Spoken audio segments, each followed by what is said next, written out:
ಅನುದಿನ ಅನುಕ್ಷಣ ಮನೆಯಲ್ಲೂ ಕಲಿಯೋಣ, ಕಲಿಕೆಯ ಹೊಸ ಹಾದಿಯಲ್ಲಿ ಜೊತೆಗೂಡಿ ಹೆಜ್ಜೆಯ ಹಾಕೋಣ, ಸಂತಸದಿ ಕಲಿಯೋಣ ನಮ್ಮ ಹೆಮ್ಮೆಯ ಈ ಕ್ಲಾಸಿನಲ್ಲಿ. Yes sir. Yes teacher. Present ma'am. अस्सलामुअलैकुम रहमतुल्लाहि व बरकातहू। अज़ीज़ तलबा व तालिबात, आप सभी का संवेदा ई क्लासेस में तहे दिल से इस्तकबाल है। मैं Asma Khatoon TGT government Urdu girls higher primary school Sedam taluka Sedam ज़िला कलबुर्गी से आज फिर आपकी खिदमत में हाज़िर हूँ। जी हाँ बच्चों, हम इल्म रियाज़ी की क्लास में पढ़ रहे थे बाब नंबर 2 मुकम्मल आदाद, है ना बच्चों? जी हाँ, हमने मुकम्मल आदाद सबक के 2 हिस्से पढ़ चुके हैं। आज हम देखेंगे मुकम्मल आदाद का तीसरा और आखिरी हिस्सा। चलिए बच्चों, क्या आपको आपकी पिछली जमात में क्या क्या सीखा था आप याद है? चलिए एक नज़र उस पर डालते हैं। हमने हमारी पिछली क्लास में बंदिशी खासियत किसे कहते हैं ये जाना था। क्या मुकम्मल आदाद जमा, तफरीक़, तक़सीम और ज़र्ब के तहत बंदिशी होते हैं या नहीं, ये देखा था। इसी तरह से हमने तक़लीबी खासियत देखा था। क्या मुकम्मल आदाद जमा, ज़र्ब, तफरीक़ और तक़सीम के तहत तक़लीबी होते हैं या नहीं। इसी तरह से हमने हमारी आखिरी खासियत जो देखी थी वो तिलाज़मी खासियत थी, और उसमें हमने जाना था कि मुकम्मल आदाद जमा, तफरीक़ और तक़सीम और ज़र्ब के तहत तिलाज़मी होते हैं या नहीं। तो चलिए बच्चों, आपको याद होगा कि मैंने पिछली जमात में होमवर्क भी दिया था। उम्मीद करती हूँ कि आपने होमवर्क कंप्लीट करके अपनी क्लास टीचर से जांच भी करवा लिया होगा। तो चलिए होमवर्क के चंद सवालात हल करके देखते हैं। यहाँ पर देखिए बच्चों, एक सवाल था हमारा, आदाद का ग्रुप बनाकर ज़र्ब कीजिए। जी हाँ बच्चों, जब आपसे कहा जाए कि आदाद का ग्रुप बनाइए तो आप क्या करेंगे? पहले ऐसे 2 आदाद को चुनेंगे जिनका हासिल ज़र्ब क्या होगा आपको आसानी से मालूम हो जाएगा, या फिर वो जो है 10 की हासिल ज़र्ब में हो। यानी कि अब यहाँ पर हम किन 2 आदाद का ग्रुप बनाएंगे बच्चों, बताइए? जी हाँ, यहाँ पर हम क्या करेंगे?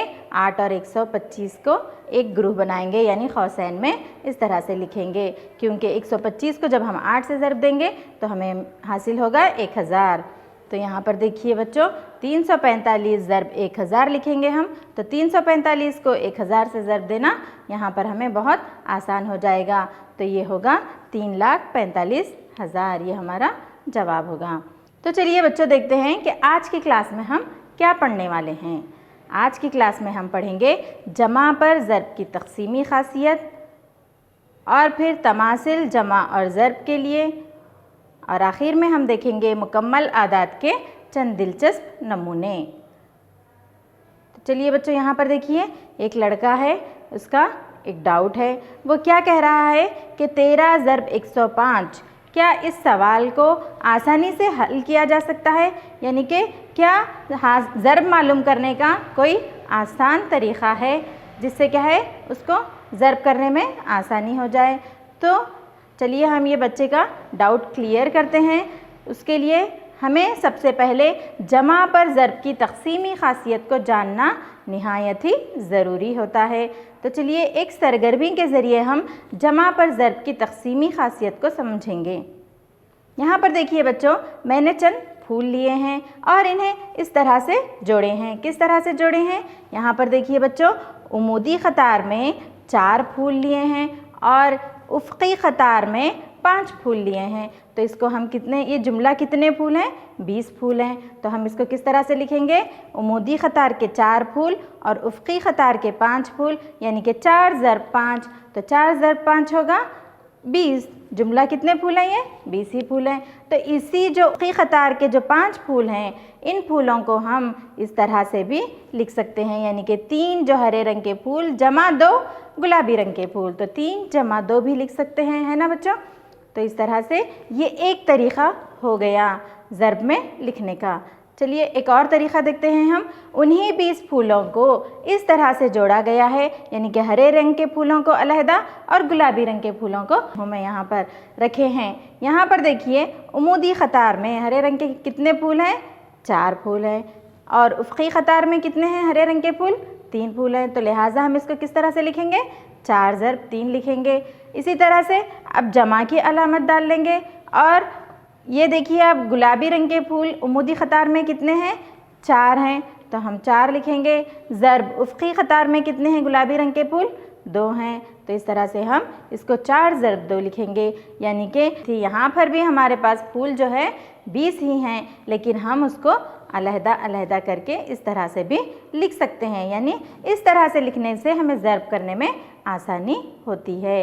यानी कि 4 ज़रब 3 जमा 2, इसको भी हल कीजिए तो 20 ही होगा।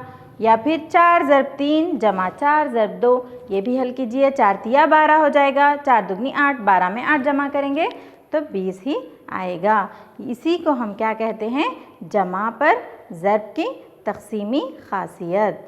तो चलिए बच्चों एक मिसाल के ज़रिए से इसको और अच्छी तरह समझने की हम कोशिश करेंगे। यहाँ पर देखिए क्या है मिसाल। एक स्कूल की कैंटीन में एक दिन का दोपहर का खाना 20 रुपये और दूध 4 रुपयों में फ़रोख्त होता है। 5 दिन में आप इन चीज़ों पर कितने रुपये खर्च करेंगे? देखिए बच्चों इस मिसाल को हम 2 तरीक़ों से हल करेंगे। चलिए देखते हैं हमारा पहला तरीक़ा क्या है। पहले हम क्या करेंगे? 5 दिन के लिए दोपहर के खाने पर खर्च और दूध का खर्च मालूम करेंगे। यानी एक साथ हम क्या करेंगे? 5 दिन का दोपहर का खाना और दूध का खर्च मालूम करेंगे। तो यहाँ पर देखिए बच्चों एक दिन का दोपहर का खाना कितने का है? 20 रुपये का है। तो 5 दिन का दोपहर का खाना कितना होगा? 5 ज़रब 20 होगा। तो 5 को 20 से ज़रब दीजिए, कितना होगा? 100। तो 5 दिन के दोपहर के खाने का खर्च होगा 100 रुपये। इसी तरह देखिए दूध का खर्च कितना होता है? एक दिन का दूध का खर्च है 4 रुपये। तो 5 दिनों के दूध का खर्च मालूम करने के लिए हम क्या करेंगे? 4 रुपयों को 5 से ज़रब देंगे तो 5 चौक कितना होगा? 20। तो 5 दिनों का दूध का खर्च होगा 20 रुपये। तो इस तरह से अब हम क्या करेंगे? ये दोनों कीमतों को जमा कर लेंगे। जब हम 100 रुपयों में 20 रुपये जमा करते हैं तो हमें हासिल होता है 120 रुपये। तो यानी कि 5 दिनों का दोपहर का खाना और दूध का खर्च जो आ रहा है वो 120 रुपये है। चलिए अब हम इसका दूसरा तरीक़ा देखते हैं। यहाँ पर देखिए एक दिन में आने वाला कुल खर्चा मालूम कीजिए, फिर इसको 5 से ज़रब दीजिए। अब यहाँ पर हम क्या करेंगे? एक दिन में आने वाला दोपहर के खाना और दूध दोनों का जो है हम कुल खर्च मालूम करेंगे। एक दिन में आने वाला दोपहर का खाना और दूध का खर्च कितना होगा? 20 रुपये जो दोपहर के खाने का खर्च है और 4 रुपये दूध का खर्च है, दोनों को जमा कीजिए तो वो होगा 24। फिर उसको किससे ज़रब दीजिए? 5 से, क्योंकि हमें 5 दिनों का खर्च मालूम करना है। तो 5 को जब हम 24 से ज़रब देंगे तो हमें हासिल होगा 120 रुपये, है ना बच्चों। तो पहले तरीक़े से भी हमें जो जवाब हासिल हुआ वो 120 ही था, दूसरे तरीक़े से भी 120 ही हासिल हुआ। इस मिसाल से ये ज़ाहिर होता है कि 5 ज़रब 20 जमा 4 बराबर होता है 5 ज़रब 20 जमा 5 ज़रब 4 के, है ना बच्चों। इसी को हम क्या कहते हैं? जमा पर ज़रब की तक़सीमी ख़ासियत। यहाँ पर देखिए एक और सवाल आपके लिए है। क़दर मालूम कीजिए, यानी कि कीमत मालूम करनी है आपको। यहाँ पर सवाल क्या है आपका? 297 ज़रब 17 जमा 297 ज़रब 3, ये आपके लिए सवाल है। तो आप अगर 297 को 17 से ज़रब करके फिर 297 को 3 से ज़रब देंगे, फिर इन दोनों की कीमतों को जमा करेंगे तो ये काफ़ी लंबा आपके लिए हल होगा। तो इसको आसानी से हल करने के लिए हम यहाँ पर क्या करेंगे? जमा पर ज़रब की तक़सीमी ख़ासियत का इस्तेमाल करेंगे। यानी कि दोनों जगहों पर 297 है, यहाँ पर भी 297 है, तो हम 297 को क्या करेंगे? कॉमन निकाल लेंगे, यानी कि मुश्तरिक निकाल लेंगे। तो 297 को जब हम मुश्तरिक निकालेंगे तो क्या रह जाएगा? 17 जमा 3। तो अब हमारे लिए इसको हल करना काफ़ी आसान हो जाएगा। जब हम 17 में 3 जमा करेंगे तो होगा वो 20। तो 297 को 20 से ज़रब दीजिए तो आसानी से आप इसको ज़रब कर सकते हैं। तो देखिए बच्चों क्या आएगा जवाब? 5940, है ना बच्चों। इस तरह से ये तक़सीमी ख़ासियत का इस्तेमाल करके ज़रब के अमल को आसान कर दिया है ना। जी हाँ बच्चों, तो वो बच्चे का डाउट भी कुछ इसी तरह का था कि क्या हम ज़र्ब के अमल को आसानी से हल कर सकते हैं। तो किस तरह से हम ज़र्ब को आसान कर सकते हैं? तक़सीमी ख़ासियत का इस्तेमाल करते हुए हम ज़र्ब के अमल को आसान कर सकते हैं। यहाँ पर देखिए बच्चों, एक और सवाल है, तक़सीमी ख़ासियत का इस्तेमाल करते हुए मालूम कीजिए। यहाँ पर देखिए 213 ज़र्ब 102 सवाल है। अब यहाँ पर हम क्या करेंगे, 213 को 102 से ज़र्ब करेंगे तो वो काफ़ी लेंदी हो जाएगा। तो हम यहाँ पर क्या करेंगे, इसको 102 को मुख्तसर करेंगे। 213 ज़र्ब 102 को क्या लिखेंगे हम, 100 जमा 2 लिख लेंगे। फिर क्या करेंगे, 213 को 100 से ज़र्ब देंगे, फिर जमा 213 ज़र्ब 2। इस तरह से जब हम 213 को 100 से ज़रब देंगे तो वो होगा 21,300 जमा, फिर 213 को 2 से तो ज़रब देना आसान होगा, तो वो कितना होगा, 426। जब हम 21,300 में 426 को जमा कर लीजिए तो हमारा जवाब होगा 21,726। समझ में आ गया ना बच्चों? चलिए अब हम आगे बढ़ते हैं। यहाँ पर देखिए एक लड़की है, हाँ, उसके घर में क्या है, एक गुलदान है। उसमें वो क्या देखती है कि पीर के रोज़ उसके गुलदान में 3 फूल खिले हैं। कितने फूल खिले हैं पीर के रोज़? 3 फूल खिले हैं। तो अब वो ये सोचती है कि मंगल के रोज़ उसके पास कितने फूल खिलेंगे। तो वो देखती है मंगल के रोज़ कितने फूल खिले हैं, तो वो देखती है कि यानी मंगल के रोज़ एक भी फूल नहीं खिला। तो मंगल के रोज़ भी वो गुलदान में 3 ही फूल थे जो पीर के रोज़ खिले थे। तो चलिए बच्चों, तो अब हम मंगल के रोज़ खिले फूलों को किस तरह से ज़ाहिर करेंगे? जी हाँ, मंगल के रोज़ कितने फूल खिले? 0, यानी कुछ भी नहीं, एक भी फूल मंगल के रोज़ नहीं खिला, तो इसलिए हम इसको 0 से ज़ाहिर करेंगे। तो देखिए बच्चों, जब हम 3 फूलों में 0 जमा करते हैं तो हमारे पास 3 ही फूल रह जाते हैं। यानी कि किसी भी मुकम्मल अदद में जब 0 को जमा किया जाता है तो हमें जो जवाब हासिल होता है वो मुकम्मल अदद ही होता है, यानी कि जवाब में कोई तब्दीली नहीं होती है। तो चलिए बच्चों, इस तरह से हम 0 जो है जमई तमासिल कहलाता है। देखिए, जब हम कभी मुकम्मल अदद में 0 को जमा करने पर उस अदद में कोई तब्दीली नहीं होती है, तो लिहाजा इसीलिए 0 को मुकम्मल आदाद की जमा के लिए तमासिली अंसर या जमई तमासिला कहते हैं। तो चलिए बच्चों, जिस तरह से हमने अभी देखा कि 0 को जमा के लिए तमासिली अंसर या जमई तमासिल कहा जाता है, इसी तरह से किस अदद को ज़रबी तमासिल या फिर ज़रब का तमासिली अंसर कहा जाएगा, ये हम यहाँ पर देखेंगे। यहाँ पर देखिए एक पैकेट है जिसमें 3 पेंसिल्स हैं। इस तरह का 3 पेंसिल्स के पैकेट का एक पैक है हमारे पास। तो हमारे पास जुमला कितनी पेंसिल्स हुई बच्चों? जी हाँ, 3 पेंसिल्स। यानी कि जब हम किसी भी मुकम्मल अदद को 1 से ज़रब देते हैं तो हमें वही अदद जो है ना हासिल होता है। यहाँ पर देखिए हम ज़रबी तमासिल के चंद और मिसालें देखेंगे। यहाँ पर हमारे पास एक चॉकलेट का पैक है जिसमें 10 चॉकलेट्स हैं। तो ये एक चॉकलेट का पैक है जिसमें 10 चॉकलेट्स हैं, तो हमारे पास जुमला कितने चॉकलेट्स हुए? 10 ही चॉकलेट्स हुए। तो इस तरह से जब हम किसी मुकम्मल अदद को 1 से ज़रब देंगे या फिर 1 को किसी मुकम्मल अदद से ज़रब देंगे तो हमें जवाब में कोई तब्दीली नहीं होगी, वही जो मुकम्मल अदद होगा वो जवाब होगा। तो इस तरह से यहाँ पर चंद और मिसालें देखिए। 14 को जब हम 1 से ज़रब देंगे तो 14 ही हासिल होता है। इसी तरह से 1 को 50 से ज़रब देने से हमें 50 ही हासिल होता है। इस बिना पर हम ये कह सकते हैं कि किसी भी अदद को 1 से ज़रब देने पर इसमें कोई तब्दीली नहीं होती है। इसीलिए 1 को मुकम्मल आदाद की ज़रब के लिए तमासिली अंसर या ज़रबी तमासिल कहते हैं। तो चलिए बच्चों, अब हम देखेंगे मुकम्मल आदाद में चंद दिलचस्प नमूने। यहाँ पर देखिए हम क्या कर रहे हैं, हम आदाद को नुक्तों के ज़रिए बनी बुनियादी शक्लों में तरतीब देने को आदाद के नमूने कहते हैं। यानी कि यहाँ पर हम क्या करेंगे, चंद आदाद को नुक्तों से ज़ाहिर करेंगे और फिर उनसे हम बुनियादी शक्लों में तरतीब देंगे। यानी कि जैसे कि ख़त, मुस्ततील, मुरब्बा और मुसल्लस में हम उन नुक्तों को तरतीब देते हुए जाएंगे। यहाँ पर देखिए, अगर हमें एक ख़त मुस्तक़ीम में तरतीब देना है तो हमें कम से कम कितने नुक़ात दरकार हैं? 2 नुक़ात दरकार हैं। यानी अदद 2 के लिए हम क्या लिए हैं? यहाँ पर 2 नुक़ात लिए हैं। अदद 2 के लिए हम यहाँ पर 2 नुक़ात लिए हैं, यानी कि 2 नुक़ात से हम एक ख़त मुस्तक़ीम को तरतीब दे सकते हैं। इसी तरह से 3 नुक़ात से तरतीब दे सकते हैं, 4 से तरतीब दे सकते हैं, 5 से, यानी कि इसके बाद के तमाम आदाद से जो है हम एक ख़त मुस्तक़ीम में तरतीब दे सकते हैं। इस तरह से चलिए अब देखेंगे मुस्ततील को किस तरह से हम तरतीब दे सकते हैं। यहाँ पर देखिए, एक मुस्ततील को तरतीब देने के लिए हमें कम से कम 6 नुक़ात दरकार हैं। उस शक्ल में आप देख रहे हैं ना, कम से कम कितने नुक़ात दरकार हैं? 6 नुक़ात। उसके बाद हम 8 नुक़ात से भी एक मुस्ततील में तरतीब दे सकते हैं। उसके बाद हम 12 नुक़ात में एक मुस्ततील को तरतीब दे सकते हैं। चलिए अब हम देखते हैं एक मुरब्बे की तश्कील देने के लिए हमें कितने नुक़ात दरकार होते हैं।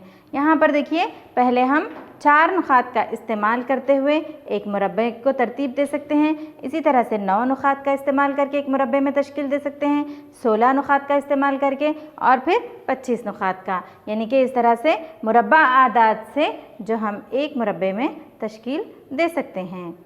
यहाँ पर देखिए, अब हम देखेंगे कि किन नुक़ात से हम एक मुसल्लस को तरतीब दे सकते हैं। यहाँ पर देखिए, 3 नुक़ात का इस्तेमाल करते हुए हम यहाँ पर एक मुसल्लस में तरतीब दे सकते हैं। इसी तरह उसके बाद 6 नुक़ात का इस्तेमाल करते हुए हम एक मुसल्लस को तरतीब दे सकते हैं।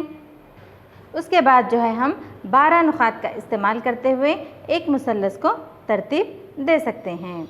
अदद 2 से जो है ना हम ख़त को तरतीब दे सकते हैं, मुस्ततील को तरतीब नहीं दे सकते हैं। इसी तरह से मुरब्बे में तरतीब नहीं दे सकते और मुसल्लस में भी तरतीब नहीं दे सकते हैं। अदद 3 से जो है हम ख़त और मुसल्लस को में तरतीब दे सकते हैं, मुस्ततील और मुरब्बे में तरतीब नहीं दे सकते हैं। इसी तरह से देखिए बच्चों, अदद 4 से हम ख़त, मुस्ततील और मुरब्बे में तरतीब दे सकते हैं, जबकि मुसल्लस को तरतीब नहीं दे सकते हैं।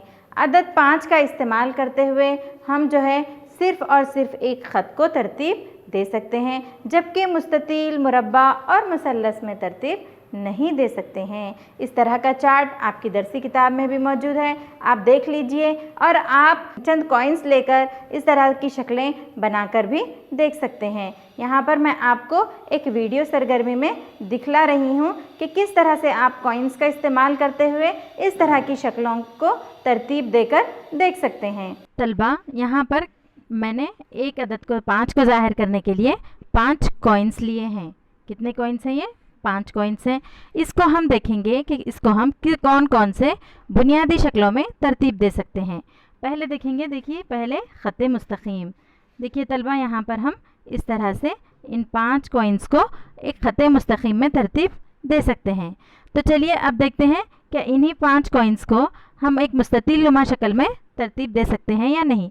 यहाँ पर देखिए, मुस्ततील नुमा शक्ल में तरतीब नहीं दे सकते हैं, क्योंकि अगर ऊपर 3 कॉइन्स हैं तो नीचे भी 3 ही होना चाहिए, अगर ऊपर 2 हैं तो नीचे भी 2 ही रहना चाहिए। तो इसलिए लिहाजा हम यहाँ पर 5 को एक मुस्ततील नुमा शक्ल में तरतीब नहीं दे सकते हैं।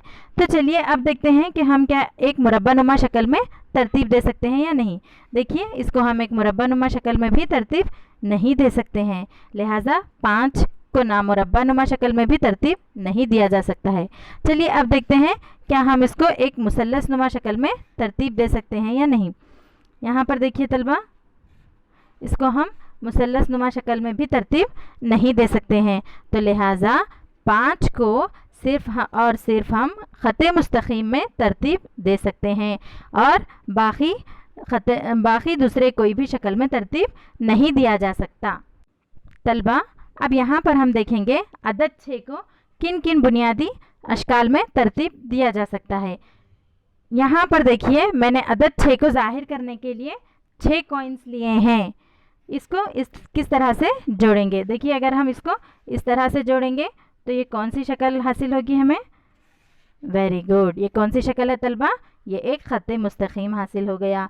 यानी कि अदद 6 से हम ख़त मुस्तक़ीम को तरतीब दे सकते हैं। आप सभी लोगों को पता है ना कि हर एक अदद से हम ख़त मुस्तकीम को में तरतीब दे सकते हैं। अब चलिए देखते हैं इसको दूसरी कौन सी शक्ल में तरतीब दे सकते हैं। चलिए अब हम देखते हैं क्या हम इसको मुस्ततिल में शक्ल दे सकते हैं, मुस्ततिल नुमा शक्ल में तरतीब दे सकते हैं। देखिए तलबा, यहाँ पर इसको अदद 6 को 6 कॉइन्स से मैंने एक मुस्ततिल नुमा शक्ल में तरतीब दी हूँ। इसको एक और तरह का मुस्ततिल भी बना सकते हैं, इस तरह से भी जोड़कर। देखिए 2 2 और ये 2, इस तरह से भी हम एक मुस्ततिल में तरतीब दे सकते हैं। तो चलिए देखते हैं क्या हम इसको एक मुरब्बा नुमा शक्ल में तरतीब दे सकते हैं।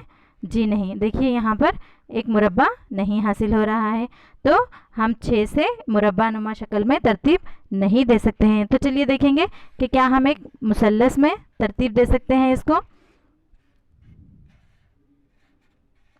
जी हाँ, देखिए तलबा, यहाँ पर अदद 6 से 6 कॉइन्स लेकर एक मुस्ततिल भी हम बना सकते हैं, यानी मुस्ततिल में तरतीब दे सकते हैं। तो लिहाजा जो है हम अदद 6 से क्या कर सकते हैं, हम एक ख़त मुस्तकीम, मुस्ततिल और मुसल्लस में तरतीब दे सकते हैं। चलिए बच्चों, अभी आपने वीडियो सरगर्मी में देखा ना कि किस तरह से अदद 5 और अदद 6 को लेकर हम जो है मुस्ततिल, मुरब्बा, ख़त और मुसल्लस में तरतीब दे सकते हैं या नहीं। इसको देखने का तरीक़ा आपने वीडियो सरगर्मी में देखा है। चलिए अब हम यहाँ पर क्या करते हैं, चंद दिलचस्प नमूनों का मुशाहिदा करते हैं, जिससे क्या है हमारे हिसाबी अमल में आसानी होती है। यहाँ पर देखिए एक सवाल है 117 जमा 9, यानी अगर मैं आपसे कहूँ कि 1 से 17 में 9 जमा करके बताइए तो ये आपको थोड़ा सा मुश्किल होगा। तो आप जो है इसको लिखकर हल करने जाएंगे, यानी कि आप फ़ौरन मुझे जवाब नहीं दे सकेंगे। इसीलिए आप यहाँ पर क्या करिए, 117 में 10 जमा कीजिए। जब आपसे कहा जाए कि 9 को जमा करें तो आप क्या करना चाहिए, 117 में 10 जमा करेंगे। तो जब हम 117 में 10 को क्या है आप आसानी से जमा कर सकते हैं और बोल सकते हैं 127। अब क्या कीजिए, 127 में से एक तफरीक कीजिए तो वो होगा 126। तो यानी कि 117 में से 9 जमा करने पर हमें हासिल होगा 126, है ना बच्चों।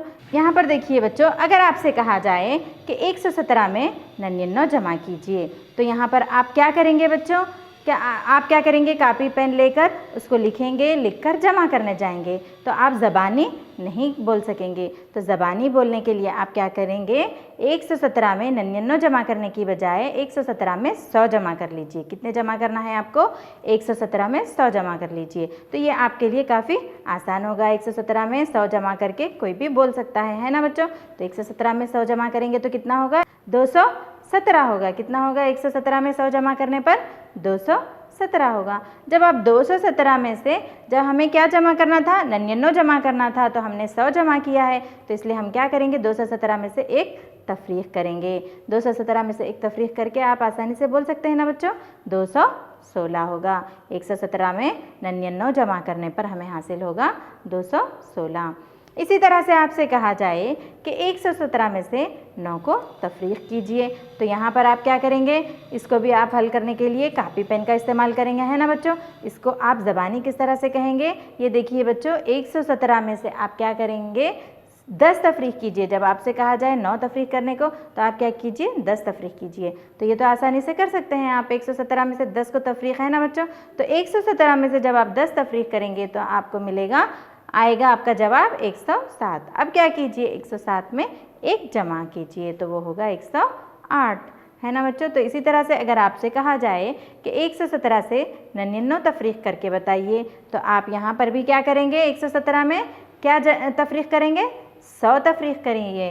100 तफरीक करेंगे तो आपको कितना आएगा बच्चों, जी हाँ 17 मिलेगा। तो अब 17 में आप क्या करना है, आपको 1 को जमा करना है। जब आप 17 में 1 जमा करेंगे तो आपको आएगा 18, यानी कि 117 में से 99 तफरीक करने पर हमें हासिल होगा 18, है ना बच्चों। यह है ना बच्चों दिलचस्प नमूने जिनका मुशाहिदा करने से हमें हिसाबी अमल आसान होता है।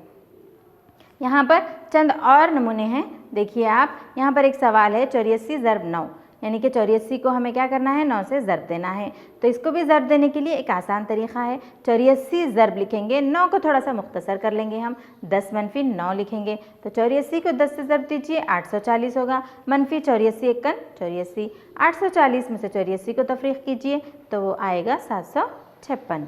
इसी तरह से एक और सवाल देखिए, 84 ज़रब 99 इस तरह से है। तो आप क्या करेंगे, इसको 99 को मुख्तसर करेंगे, 84 ज़रब 100 - 1 लिखेंगे। 84 को 100 से ज़रब देंगे तो वो होगा 8400 - 84 × 84, 8400 में से 84 तफरीक़ कीजिए, वो होगा 8316।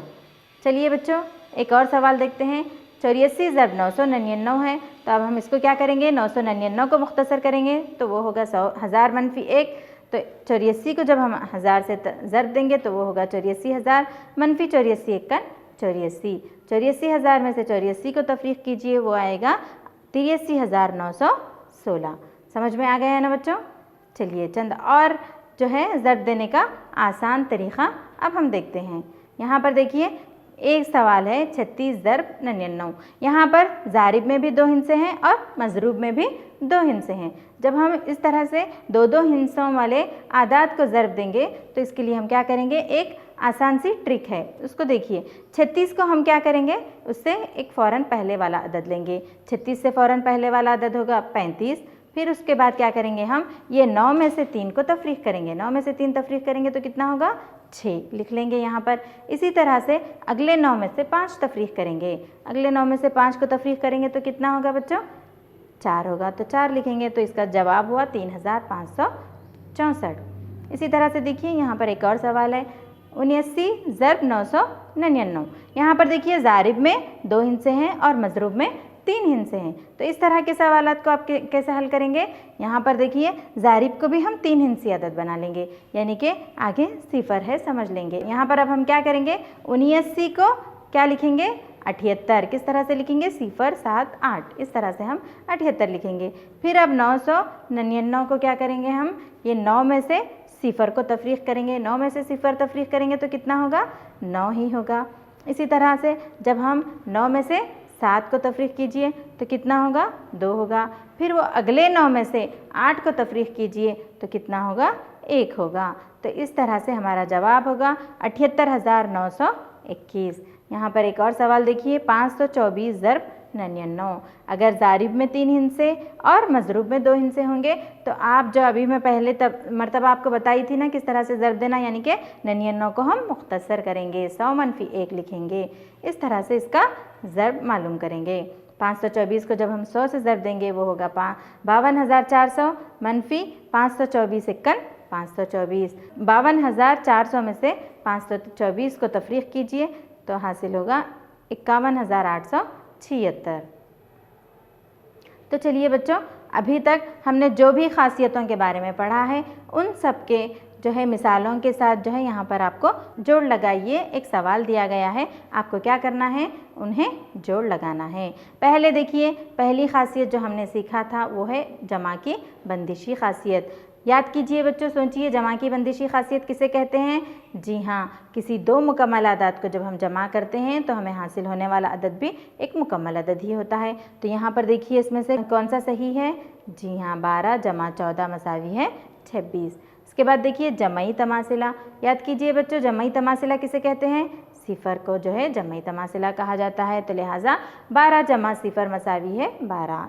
इसके बाद देखिए ज़रब की बंदिशी ख़ासियत, यानी कि किसी 2 मुकम्मल आदाद को जब हम ज़रब देते हैं तो हासिल होने वाला अदद भी जो है एक मुकम्मल अदद होता है। तो कौन सा है बच्चों, जी हाँ 5 ज़रब 7 मसावी है 35। इसी तरह से देखिए तक़सीमी ख़ासियत कौन सी है बच्चों, बतलाइए। जी हाँ, यहाँ पर देखिए ये जो है 6 ज़रब 5 जमा 3 मसावी है 6 ज़रब 5 जमा 6 ज़रब 3 जो है ये तक़सीमी ख़ासियत है, इसको इससे जोड़िए। उसके बाद देखिए ज़रब की तिलाज़मी ख़ासियत। ज़रब की तिलाज़मी ख़ासियत कहाँ पर है, यहाँ पर है 5 ज़रब 7 ज़रब 2 मसावी है 5 ज़रब 7 ज़रब 2, इसको इससे जोड़िए। उसके बाद हमारी आखिरी ख़ासियत है जो है जमा की तक़लीबी ख़ासियत। यहाँ पर देखिए तक़लीबी ख़ासियत यानी कि आदाद की तरतीब को बदल कर जमा करना। 6 जमा 8 मसावी है 8 जमा 6। चलिए बच्चों देखते हैं कि आज की क्लास में हमने क्या सीखा है। आज की क्लास में हम देखे हैं तक़सीमी ख़ासियत का इस्तेमाल करते हुए किस तरह से ज़र्ब के अमल को आसान बनाया जा सकता है। उसके बाद हमने सीखा है जमा और ज़र्ब का तमासिली अंसर क्या होता है। उसके बाद हमने आदात के चंद दिलचस्प नमूने देखे हैं। तो चलिए बच्चों, ये आज का आपका होमवर्क है। ये होमवर्क आप नोट कर लीजिए, लिख लीजिए और इसको हल करने की कोशिश कीजिए। चलिए अब मुझे इजाज़त दीजिए। अल्लाह हाफ़िज़। शुक्रिया। जज़ाकल्लाहु खैरा।